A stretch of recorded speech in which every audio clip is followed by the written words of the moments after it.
शराब घोटाले से जुड़े केस में फंसे दिल्ली के मुख्यमंत्री अरविंद केजरीवाल अब जब जमानत पर बाहर आए हैं तो माना यह जा रहा था कि वो अपने गृह राज्य हरियाणा के चुनाव पर फोकस करेंगे। लेकिन जेल में रहते हुए भी पद नहीं छोड़ने वाले केजरीवाल ने बाहर आकर सबको चौंका दिया। मुख्यमंत्री पद से इस्तीफे का ऐलान कर दिया। अरविंद केजरीवाल ने इस्तीफा दिया और अब दिल्ली की अगली मुख्यमंत्री का चेहरा भी क्लियर कर दिया कि अगला चेहरा आतिशी होंगी। आम आदमी पार्टी ने इसका ऐलान भी कर दिया है। हमारे विधायक दल की नेता आतिशी जी की तरफ से जल्द सरकार बनाने के लिए दावेदारी प्रस्तुत की गई है। हमने उपराज्यपाल महोदय से निवेदन किया है कि जल्द से जल्द शपथ की तारीख सुनिश्चित की जाए, जिससे कि दिल्ली के अंदर दिल्ली के 2 करोड़ लोगों के लिए जो काम है उस काम को आगे बढ़ाया जा सके और साथ ही साथ जो दिल्ली के लोगों के लिए अरविंद केजरीवाल जी ने जो काम किया, बिजली का, पानी, स्कूल, अस्पताल, उस पर जो खतरे मंडरा रहे हैं उसको संरक्षित किया जा सके। आतिशी दिल्ली की तीसरी महिला हैं जो मुख्यमंत्री बनने जा रही हैं।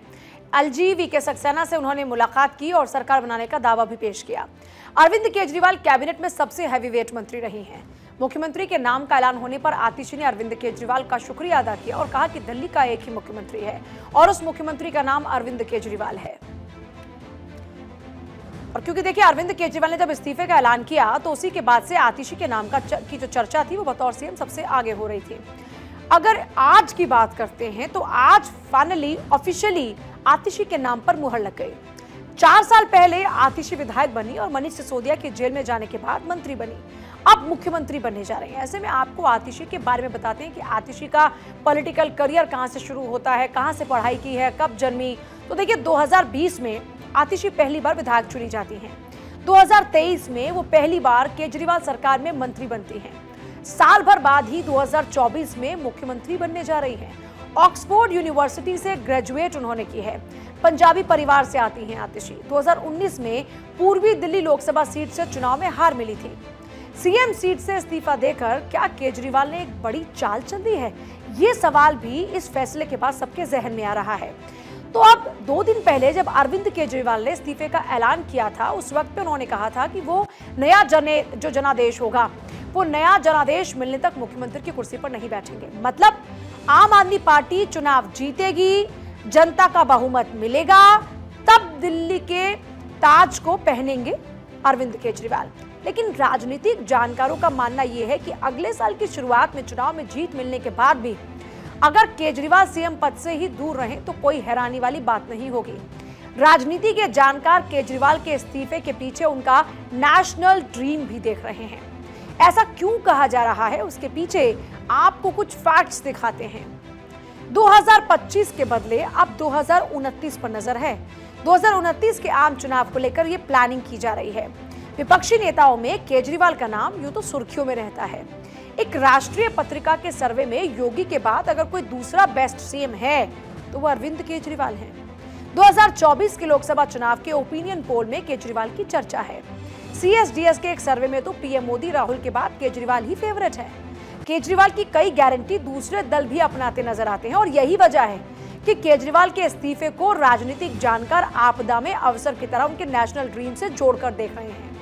केजरीवाल आए दिन अपनी धमक बढ़ाने में जुटे हुए हैं। केजरीवाल भले ही दिल्ली के मुख्यमंत्री हो, लेकिन दिल्ली के सीएम की धमक उतनी नहीं होती जितनी यूपी, बिहार, मध्य प्रदेश या किसी दूसरे बड़े राज्य के मुख्यमंत्री की होती है।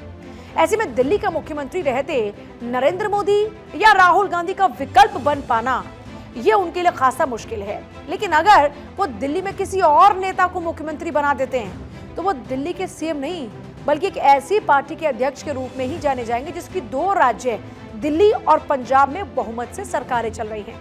लिहाजा जेल जाने को अरविंद केजरीवाल शायद एक अवसर के तौर पर देख रहे हैं। और तो और केजरीवाल ने जिस तरीके से इस्तीफे को अपना हथियार बनाया है राजनीतिक, उससे उनके राष्ट्रीय पटल पर छा जाने की उम्मीद बताई जा रही है। ऐसा क्यों कह रहे हैं तो उसके लिए आपको कुछ उदाहरण बताते हैं, उदाहरण पेश करते हैं। तो केजरीवाल उन सभी जो राजनेता हैं, यानी जो नेता हैं, पॉलिटिकल पीपल हैं, उनकी कतार में है जिन्होंने मुश्किल हालात से बाहर निकलने के लिए इस्तीफे को हथियार के तौर पर बहुत प्रभावी ढंग से इस्तेमाल किया। भारतीय राजनीतिक इतिहास इन कहानियों से पटा पड़ा है। विश्वनाथ प्रताप सिंह 1987 में राजीव गांधी की सरकार से इस्तीफा दे दिया और 1989 में उनकी जगह पर पीएम बने। डॉक्टर मनमोहन सिंह ने भारत अमेरिका परमाणु समझौते को आगे बढ़ाने के लिए पार्टी में अपनी जगह बनाने के लिए 2008 के मध्य में प्रधानमंत्री पद से इस्तीफा देने की धमकी दी थी और अब इसी राह पर अरविंद केजरीवाल जाते हुए नजर आते हैं। इस्तीफा देकर उन्होंने एक साथ कई तीर से ये मानकर चलिए कि अपने जो उनका टारगेट है उसको अचीव करने की कोशिश की है। कहते हैं ना कि एक तीर से कई निशान, तो ऐसा ही माना जा रहा है। अब ये तो बात हुई अरविंद केजरीवाल की कि अरविंद केजरीवाल की इस्तीफा पॉलिटिक्स के पीछे की वजह क्या है और किस स्ट्रैटेजी के तहत में लिया गया फैसला है।